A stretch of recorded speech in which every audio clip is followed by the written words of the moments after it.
ఈరోజు వైఎస్ఆర్సీపీ ఎమ్మెల్సీ గారైన వరదు కళ్యాణి గారు ప్రెస్ మీట్ చూశానండి ఇందాక. అండ్ రాసమల్లు గారి ప్రెస్ మీట్ కూడా నేను చూడటం జరిగింది. వీళ్ళ ప్రెస్ మీట్లన్నీ మహిళల్ని టార్గెట్ చేస్తూ కేవలం వాళ్ళ జగన్మోహన్ రెడ్డి చెల్లెళ్ళని తల్లిని టార్గెట్ చేస్తూ పెట్టడం జరిగింది. ఒక పక్కేమో జగన్మోహన్ రెడ్డి కోసం భజన కొడుతూ మా అన్న అట్లా, మా అన్న ఇట్లా, మా అన్న తోపోతురు అంటూ, ఒక పక్కేమో చెల్లెళ్ళు ఏదో నారా చంద్రబాబు నాయుడు గారి ట్రాప్లో పడ్డారు అంటూ వరద కళ్యాణి గారు చెప్పడం జరిగింది. ట్రాప్లో పడడానికి వాళ్ళు ఏమైనా చిన్నపిల్లలమ్మ? ఆస్తుల గురించి గొడవలు జరిగితే వాళ్ళని ట్రాప్లో పడ్డారంటారు. అంటే రాజశేఖర్ రెడ్డి గారి భార్య గారైన విజయమ్మ గారు కూడా బాబు గారి ట్రాప్లో పడ్డారనే చెప్తావా నువ్వు? ఇంత పబ్లిక్గా ఆవిడ లెటర్ రాసి ఇలా ఆస్తులు పంచలేదు అని చెప్తూ ఉంటే, ఇంకా కూడా జగన్మోహన్ రెడ్డిని సమర్థిస్తూ, నిజంగా జగన్మోహన్ రెడ్డి గారికి ఆ విఘ్నత ఉంటే, ఆడవాళ్ళన్న గౌరవం కానీ చెల్లెళ్ళన్న మర్యాద కానీ ఉండి ఉంటే ఇవాళ ఏ వ్యవహారం కూడా రోడ్డు మీదకి వచ్చేది కాదు. అసలు ఆస్తుల మీద, డబ్బుల మీద అతనుకున్న వ్యామోహం ఏంటో, ఎంతో ఆర్థిక నేరాలు చేసి కూడగట్టుకున్నప్పుడే ఆంధ్ర రాష్ట్ర ప్రజలందరూ చూస్తున్నారు. ఇవాళ చెల్లెళ్ళని తప్పు పట్టించడానికి ప్రెస్ మీట్లు పెట్టిస్తున్న జగన్మోహన్ రెడ్డి మానసిక స్థితిని చూస్తుంటే జాలేస్తోంది. ఎందుకంటారా, చెల్లెళ్ళు తప్పుగా మాట్లాడుతున్నారు. ఒక చెల్లెలేమో బాబాయ్ కూతురేమో బాబాయ్ హత్య గురించి మాట్లాడుతోంది, నిజాలు మాట్లాడుతోంది ప్రెస్ మీట్ ముందు. ఇంకో చెల్లెలేమో అన్న అన్న పదానికే కలంకం నువ్వు అని చెప్తోంది. ఏ చెల్లెలు కూడా, ఏ తోడబుట్టి రక్తం పంచుకు పుట్టిన ఏ తోడబుట్టిన చెల్లెలు కూడా ఒక అన్నని ఇలా అయితే అనదు. అదే చెల్లెల్ని తన గెలుపు కోసం, తన అధికారం రావడం కోసం పాదయాత్ర చేయించిన రోజున తెలియలేదా జగన్మోహన్ రెడ్డి గారికి? చెల్లెలు నారా చంద్రబాబు నాయుడు గారి ట్రాప్లో ఉందని అంటే, మీ అవసరాలకు ఉపయోగపెట్టుకుని అవసరం తీరిన తర్వాత గట్టుకు నెట్టేసే అలవాటుని మీరు మీ నాయకుడు చేస్తూ, ఇవాళ మళ్ళీ ఆ నాయకుడిని వెనకేసుకొస్తూ భజన కొడుతున్నారు చూడండి. మీరు మిమ్మల్ని చూస్తే జాలేస్తుంది వరదు కళ్యాణి గారు. ఎందుకంటారా, ఒక చెల్లెలు లేకపోయినా పర్వాలేదు, వందలు వేల మంది చెల్లెలు ఉన్నారు ఆంధ్ర రాష్ట్రంలో. ప్రతి మహిళ అంట జగన్మోహన్ రెడ్డి గారు కావాలి అని కోరుకుంటుందంట. మేమైతే కోరుకోవట్లేదు తల్లి, మీకు ఒక దండమమ్మ. మహిళ పట్ల ఎలాంటి నిబద్ధత ఉందో గత 5 ఏళ్లలో మేము చూస్తున్నాం. ఇవాళకి మేము అధికారంలో ఉన్నా మేము ఇవాళకి కూడా చూస్తున్నాం. ఒక మహిళని ఏ రకంగా తన అవసరాల కోసం నడి బజార్కి ఈడ్చగలడు అనే దానికి నిన్నగాక మొన్న నేనే ఉదాహరణ, నేనే నిలువుటెత్తు నిదర్శనం. కుటుంబ పరువుల్ని బజారుకి తీసుకొచ్చి ఆడవాళ్ళని తన ఎలా చెప్పాలి, తన స్వార్థం కోసం వాళ్ళ బ్రతుకులతో వాళ్ళ పరువులతో ఎలా ఆడుకుంటాడో తల్లి చెల్లె కాదు, ఏ మనిషినైనా ఆడుకుంటాడు. మీరంటే మీకు ఎమ్మెల్సీ పదవులు ఇచ్చారు కాబట్టి మీరు భజన కొడుతున్నారు. మాకు అవసరం లేదమ్మా. మేము నిజాయితీగా నీతిగానే మాట్లాడతాం. మేము ఎప్పుడూ కూడా తప్పు చేయకపోతే ఏలెత్తి చూపించింది మేము అసలు కానే కాదు. అమరావతి రైతులు, భూములు ఇచ్చిన అమరావతి రైతులు పాదయాత్రలు చేసుకునే పరిస్థితి, రోడ్డుకు లాగిన పరిస్థితి, అమరావతి రైతుల్ని బయటకు తీసుకొచ్చిన పరిస్థితి ఎవరు చేశారు? మీ జగన్మోహన్ రెడ్డి కాదా? ఆ రోజున అదే అమరావతి రైతుల్ని డొక్కల్లో కొట్టి హింసించి నడి బజారుకి ఇచ్చిన వాళ్ళు మీ జగన్మోహన్ రెడ్డి కాదా? అమరావతి రైతులకి సపోర్ట్ చేసిన ఆడవాళ్ల మీద కేసులు పెట్టిన ఘనత మీ జగన్మోహన్ రెడ్డి కాదా? ఏం చూసుకొని మీరు అతనికి సపోర్ట్ చేస్తున్నారో నాకు తెలియదమ్మా. ఆ రోజున నడి బజార్లో ఆడపిల్లల్ని రేప్ చేసినా దిక్కులేదు, కత్తెలతో పొడి చేసినా దిక్కులేదు, ఇన్సెక్యూర్గా తీసుకెళ్లిపోయారు. కూతవేటు దూరంలో, జగన్మోహన్ రెడ్డి గారి గృహానికి కూతవేటు దూరంలోనే పెళ్లి చేసుకుని కలలు కనాల్సిన వయసులో ఉన్న ఒక జంట షికారుకు వెళ్తే ఒక ఆడపిల్లని రేప్ చేసి చంపితే ఆ పిల్ల జీవితానికి ఏం న్యాయం చేయగలిగాడు జగన్మోహన్ రెడ్డి? ఇవాళ తల్లి చెల్లికే న్యాయం చేయలేకపోయాడు. ఎక్కడో ఆంధ్ర రాష్ట్ర మహిళలందరూ ఇలాంటి అన్నం ఉంటే చాలు అనుకుంటున్నారంట. మీకు దండం తల్లి. మీకు ఒక దండం అమ్మ, మా తోడబుట్టిన వాళ్ళు ఎవరు ఇలా లేరమ్మా, ఇలాంటి అన్న మాకైతే వద్దమ్మా, మాకు పొరపాటును కూడా కళలో కూడా వద్దు. ఎందుకు చెప్తున్నాను అంటే మీ స్వార్థం కోసం వాడుకుని ఎదుట వాళ్ళని అవసరం తీరిన తర్వాత తల్లిని బైబిల్ పట్టుకు తెప్పించాడు, చెల్లిని నడి రోడ్డుకు పాదయాత్రలు చేసి తెప్పించాడు, తన జైలు నుంచి బయటకు రావడం కోసం, తన రాజకీయ భవిష్యత్తు కోసం, పునాదులు వేయించుకోవడం కోసం, తన సీఎం సీట్లో కూర్చోవడం కోసం ఏ స్థాయికి తీసుకెళ్లాడో, వాడుకున్న తర్వాత ఆస్తుల పంపకాలు వచ్చేటప్పటికి ఆస్తుల పంపకాలు పంచాల్సి వస్తుందని చెప్పి తరిమి కొట్టాడు తల్లిని చెల్లిని. ఇహ నారా చంద్రబాబు నాయుడు గారి ట్రాప్ లో ఉన్నారని చెప్తున్నారు. ట్రాప్ అంటే ఏంటమ్మా? మీ షర్మిల గారి దగ్గరికి ఆర్కేని పంపించింది ఎవరో మీకు తెలుసా? గుర్తుందా? ఆర్కే కరకట్ట కమల్ హాసన్ని పార్టీ మారానన్న పేరు చెప్పుకుని వెళ్ళిపోయి షర్మిల గారి దగ్గరికి చేరిన వ్యక్తి గుర్తున్నాడా? కుట్రంటే అది వేయించింది ఎవరు? మళ్ళీ తిరిగి వచ్చి జగన్మోహన్ రెడ్డి దగ్గరకు దరి చేరింది ఎవరు? అక్కడ చెల్లెల దగ్గర విషయాలు తెలుసుకొచ్చింది ఎవరు? కుట్రంటే అది, వ్యూహం అంటే అది. మేమేం కాదమ్మా, మేము మా నారా చంద్రబాబు నాయుడు గారు, మా లోకేష్ బాబు, మా కూటమి ప్రభుత్వం అయితే ఇట్లాంటి పిచ్చి పిచ్చి పనులన్నీ ఏమిచ్చేది. ఏదైనా మాది ఓపెన్ బుక్, మేము ఓపెన్ గానే ఉంటాం. మహిళకి మర్యాద ఇస్తాం, మహిళలకి ఏమి చేయాలో అదంతా చేస్తూనే ఉంటాం. కానీ ఇలా కించపరిచి మాత్రం, ఇలా మహిళల పట్ల అగౌరవంగా ప్రవర్తించి మాత్రం మా ప్రభుత్వం ఉండదు, మా నాయకులు ఉండరు. ఏం భజన కొడుతున్నావు తల్లి నువ్వు? బాబాయ్ హత్య జరిగింది, ఇది ఎందుకు జరిగింది, ఎక్కడ జరిగింది నీకు తెలీదా అని జగన్మోహన్ రెడ్డిని ప్రశ్నిస్తే ఇక వాళ్ళు శత్రువులు. వాళ్ళు చాలా ప్రశ్నలే అడిగారు, వాటికి మీరెందుకు సమాధానం చెప్పట్లేదు? బాబాయ్ చెల్లెలు అడిగింది, బాబాయ్ కూతురు అడిగింది, సొంత చెల్లెలు షర్మిల గారు కూడా అడిగింది జగన్మోహన్ రెడ్డి గారిని. చాలా ప్రశ్నలు వేశారు. మరి వాటికి ఎందుకు మీరు సమాధానాలు చెప్పట్లేదు? నాకు అర్థం కావట్లేదు. రాచమల్లు గారు మీరేం చెప్తున్నారండి? భారతమ్మ గారిని అంటే ఊరుకోము అని చెప్తున్నారు. దానికన్నా ఆంధ్ర రాష్ట్ర మహిళల్ని ఎవరు ఏమన్నా మీరు మారణాయుధంగా మారతానని ఉంటే బాగుండేది, కాస్త కూస్తో మీ మీద గౌరవం పెరిగేది. కానీ మీరేంటండి భారతమ్మ గారిని అంటే మీరు ఒక మారణాయుధంగా మారతానని చెప్తున్నారు. అంటే మిగిలిన మహిళలు కాదా అండి? అసలు ఎవరు అంటున్నారు? ఎవరు మొదలు పెడుతున్నారు? ముందు మీ నాయకత్వం నోరులు మీరు ఎందుకు మూయించలేకపోతున్నారు? మీ రోజా నోరు మీరు ఎందుకు మూయించలేకపోతున్నారు? మీ కొడాలి నాని నోరు మీరు ఎందుకు మూయించలేకపోయారు? ఆ రోజు భువనమ్మని అన్న రోజున మీరు ఎక్కడ దాక్కున్నారు?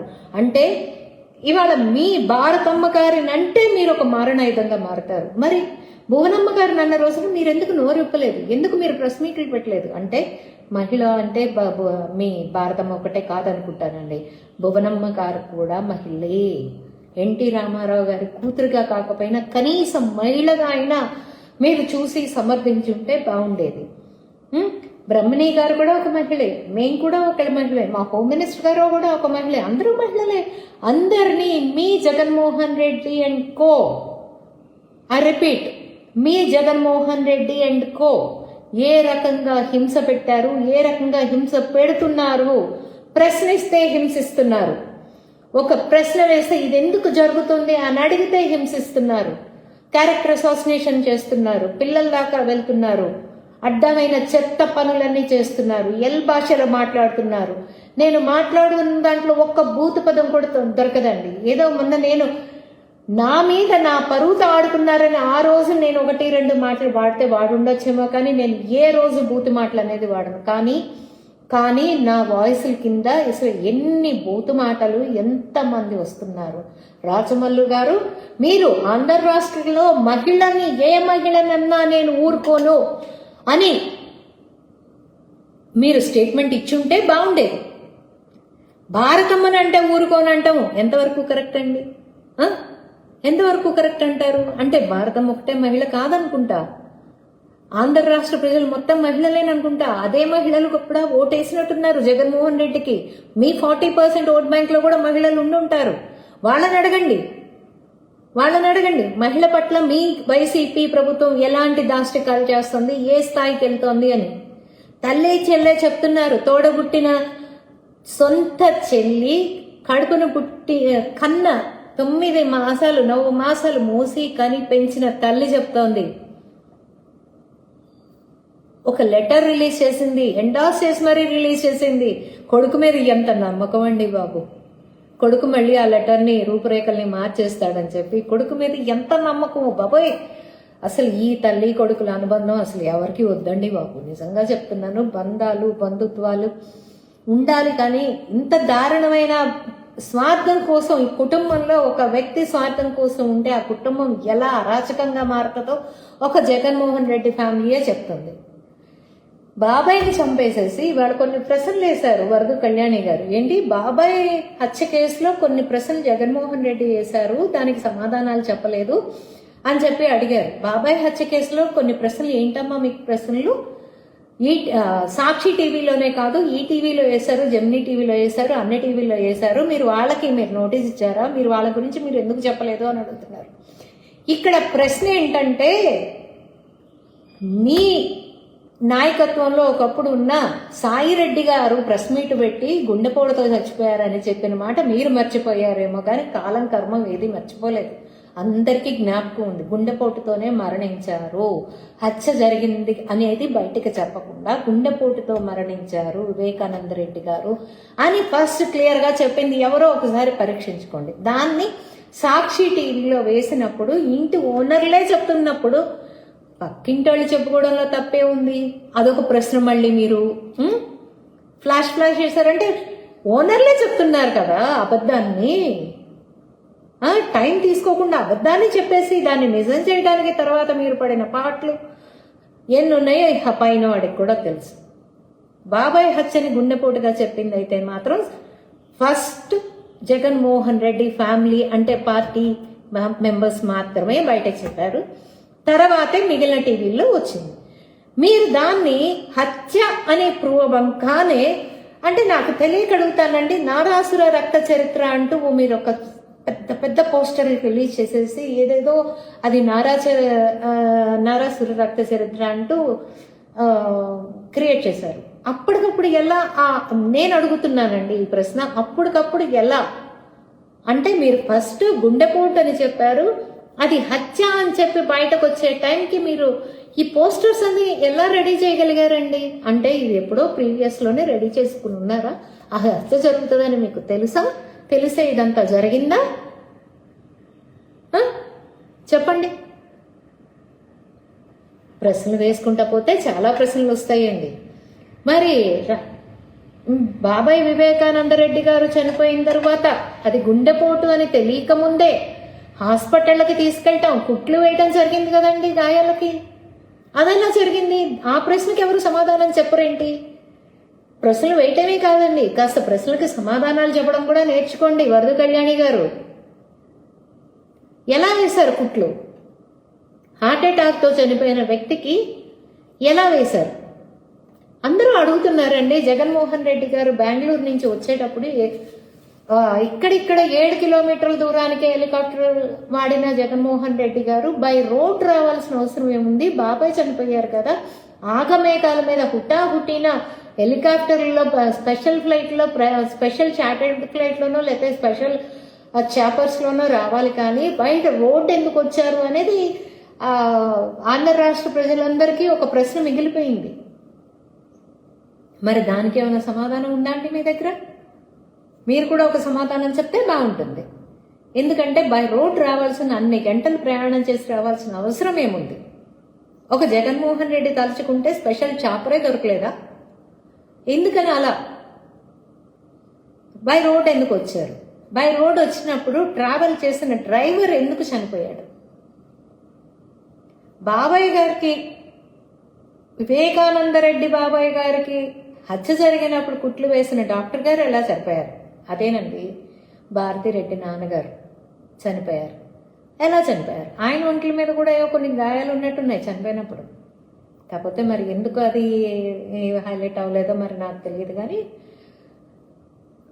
సాక్షులు అందరూ చనిపోతున్నారండి. అందరూ చనిపోతున్నారా చనిపోతున్నారా ఇక పైన భగవంతుడికే తెలియాలి. ఇప్పుడు ఒక లాయర్ని పెట్టుకోవడం అనేది, ఒక లాయర్ ఒకళ్ళకే పనిచేయాలని రూల్ ఏం లేదనుకుంటా వరద కళ్యాణి గారు. అందరూ ఒకే లాయర్ని పెట్టుకున్నారని చెప్తున్నారు. అసలు పెట్టుకున్నారో లేదో తెలియదు కానీ బట్ మీరు మాత్రం నారా చంద్రబాబు నాయుడు గారు వాడే దస్తగిరికి వివేకానంద రెడ్డి కూతురు గారికి ఒకే లాయర్ ఉందని చెప్తున్నారు. ఎలా చెప్తున్నారు? ఆ లాయర్ గారు వకాల్తా నేను తీసుకున్నాను అని చెప్పి మీకేమన్నా నోటిఫికేషన్ ఇచ్చారా? మీకేమన్నా ఆథరైజ్డ్గా చూపించారా? నేనే వకాల్తా తీసుకున్నానని మీ దగ్గర ఏమైనా ఇన్ఫర్మేషన్ ఉందా? మరి అది చూపించి మాట్లాడితే బాగుండేది. పెట్టుకోకూడదు అనే రూల్ అయితే ఏమీ లేదు. ఒక లాయర్ ఒక కేసు మాత్రమే వాదించాలి అని మాత్రమే ఏమీ లేదు. ఒక కేసులో డిఫరెంట్ పర్సన్స్ అంటే ఒక కేసులోనే డిఫరెంట్ మెంబర్స్ ఒక అడ్వకేట్ని పెట్టుకోకూడదేమో కానీ బట్ డిఫరెంట్ కేసెస్లో ఒక లాయర్ని అయితే మాత్రం పెట్టుకోవచ్చు. అక్కడ నారా చంద్రబాబు నాయుడు గారు కూడా వెళ్తున్నారు కాబట్టి మీరు దాన్ని కనెక్ట్ చేయాలి. అసలు వెళ్తున్నారో లేదో తెలియదు కానీ వెళ్తున్నారని మీరు అంటున్నారు. ఎలా? ఏంటంటే మీరు కాస్త షర్మిల గారు అడిగే ప్రశ్నలకి కాస్త సునీతమ్మ గారు అడిగే ప్రశ్నలకు కూడా సమాధానాలు చెప్తే, ఎప్పుడు ప్రశ్నలు వేయటమే కాదండి సమాధానాలు కూడా చెప్తే బాగుంటుంది. కొంచెం సమాధానాలు చెప్పడం కూడా నేర్చుకోండి. భజనలు కొట్టడం తగ్గించండి మేడం. మరి భజనలు కొడితే ఎట్లా? ఆస్తులు పంచలేని చెల్లెళ్ళు ఊరి మీద ఎంతమంది ఉంటే దండగే ఉంది ఉంటారు. ఇప్పుడు మీలాంటి వాళ్ళు పదవులు తీసుకునే వాళ్ళు, రేపు మీలాంటి వాళ్ళని చూసి మాకు కూడా పదవులు ఇస్తారనుకునే వాళ్ళు ఉంటారు. చెల్లెళ్ళు అంటారు, ఏమైనా అంటారు. అలా కాదు కదా. తోడబుట్టిన చెల్లెలు అనేది తోడబుట్టిన చెల్లెలే. తోడబుట్టిన చెల్లెల దగ్గర విలువ లేదు అంటే ఎక్కడో ఏదో తప్పు జరిగింది. జగన్మోహన్ రెడ్డి నుంచి తప్పు జరిగింది. దాన్ని కప్పిపుచ్చటం కోసం మీరెందుకు ఇలా చేస్తున్నారో నాకైతే అర్థం కావట్లేదు. ప్రెస్ మీట్లు పెట్టి భజనలు కొట్టడం మానేసి, అనవసరమైన ప్రశ్నలు వేయటం మానేసి, న్యాయం ప్రాపర్గా జరగాలి. సిబిఐ వేయమని సునీతమ్మ గారు అడిగినప్పుడు మీరెందుకు సిబిఐ వేయలేకపోయారు? 2018 నుంచి 2024 వరకు అధికారంలో ఉన్నది ఎవరు? నిజంగా తప్పు అవినాష్ రెడ్డి చెయ్యకపోతే, అవినాష్ రెడ్డి మీద సిబిఐ వాళ్ళు అరెస్ట్ వారెంట్ తీసుకొచ్చినప్పుడు తల్లిని హాస్పిటల్లో అడ్మిట్ చేసి తను కూడా అదే హాస్పిటల్లో ఉంది, హాస్పిటల్ చుట్టూ రౌడీలు పెట్టి తను అరెస్ట్ కాకుండా ఉండేదానికి ఎందుకు ప్రయత్నం చేశారు? ఎందుకు జరిగింది ఆ ప్రయత్నం?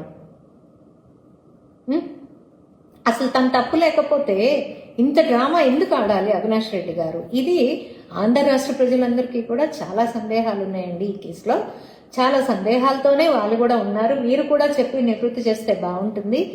మరి సునీతమ్మ గారు వచ్చి సిబిఐ ఏమన్నప్పుడు మీరు ఎందుకు వేయలేకపోయారో కూడా చెప్తే బాగుంటుంది. ఆవిడ వేసే ప్రశ్నలకు మీరు సమాధానం చెప్పకుండా ప్రశ్నకు ప్రశ్న సమాధానం కాదు కాబట్టి ప్రశ్నకు సమాధానాలు ఇస్తే బాగుంటుందని నేను కూడా భావిస్తున్నాను. మీరు ఇస్తారని ఆశిస్తున్నాను. ఇకపోతే వరద కళ్యాణి గారు జగన్మోహన్ రెడ్డి తమ్ముడు తనాడైనా ధర్మం మాట్లాడుకోమన్నారు. అలాగే తప్పు చేస్తుంది జగన్మోహన్ రెడ్డి గారు కాబట్టి ఆ తప్పుని తప్పు అని చెప్పడం నేర్చుకోండి. అప్పుడు అతను కాస్త దాన్ని సరిదిద్దుకునే ప్రయత్నం అన్నా చేస్తారు. ఇలా మీరు భజన కొట్టుకుంటా పోతే, అడిగే వాళ్ళందరిలో నోర్లు మూయించడానికి లకార భాషలు మాట్లాడుకుంటా పోతే ఈ పాపం ఇంకా 10 ఈ జగన్మోహన్ రెడ్డికే చుట్టుకుంటుంది. చేసిన ప్రతి పాపం చుట్టుకుంటుంది. చెప్తున్నాను, అధికారం కోసం మళ్ళీ ఇట్లాంటి డ్రామాలైతే వేయకూడదని కోరుకుంటూ సెలవు తీసుకుంటున్నాను.